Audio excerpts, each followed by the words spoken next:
Joining me now is the Democratic Congressman Adam Smith of Washington, and it's great to have you here, sir. You're the top Democrat on the House Armed Services Committee, and you weighed in a lot on this war that's been playing out for the last 2 years. Obviously, the president sounded incredibly hopeful in his address here to the Knesset earlier about this actually being the real end of the war in Gaza, something we have not heard from the Israeli Prime Minister Benjamin Netanyahu. But when you see those emotional scenes, the reunions of these hostages with their loved ones, I've certainly heard from a lot of hostage families who give President Trump credit for this moment happening. Do you give him credit for this?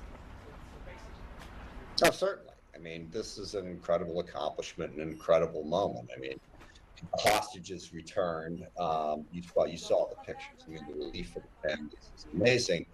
But second, the final end of the war in Gaza and the suffering in Gaza has been enormous over the course of 2 years. Now, there are miles to go on a whole host of different issues that we're going to need to work on that you've been covering this morning. But you have to look at the moment and say just ending the war and getting the hostages home is an incredible accomplishment. It was a long time coming, to be sure, but certainly the president dove in and was engaged on this issue in a way that right now truly did make a difference.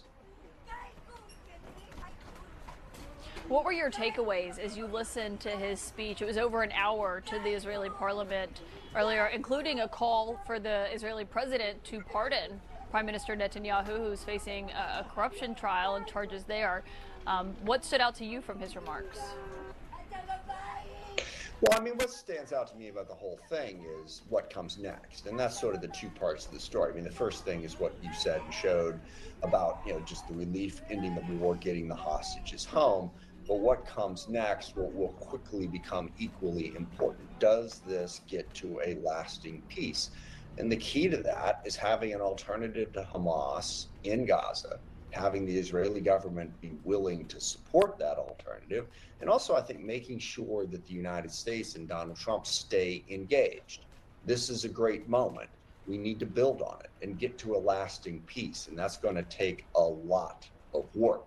And I hope we remain committed to that process and that Prime Minister Netanyahu works with Palestinian alternatives to Hamas.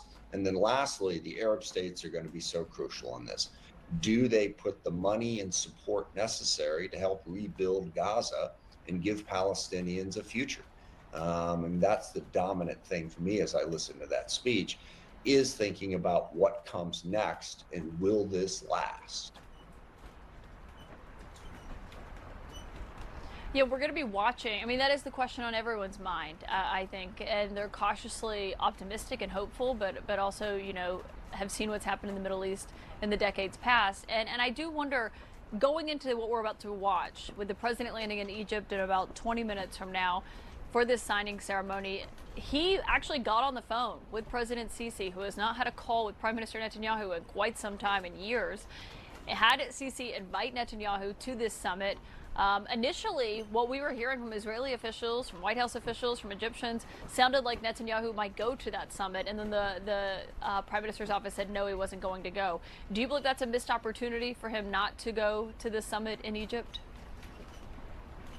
Well, I think what's important is there's relationships that have to be repaired. And I've spoken to the leaders I've spoken to King Abdullah, MBS in Saudi Arabia, the leaders in Egypt. There is a deep well of bitterness towards Prime Minister Netanyahu and the way he handled this over the course of the last 2 years. Because in the opinions of many, this peace should have come a long time ago, and there should have been less suffering in Gaza. And most of the leaders in the Middle East placed the blame for that not happening squarely on Prime Minister Netanyahu. So is he going to be able to repair those relationships to get to that future in Gaza and future for Israel? If Israel wants peace, the Palestinian people are going to have a future and some form of stable government they can call their own. And Netanyahu really damaged a lot of relationships with his Arab partners over the course of the last 2 years. Now, I think it would have been a lot to ask right now, mere days after the ceasefire agreement, for those Arab leaders to just embrace Netanyahu in a summit in Egypt. Yeah, it would have been good if that could have been accomplished, but highly unrealistic. So what's going to happen going forward? is Prime Minister Netanyahu going to repair those relationships and show his Arab partners that he's committed to peace for the Palestinians, and not just in Gaza, by the way, but in the West Bank as well?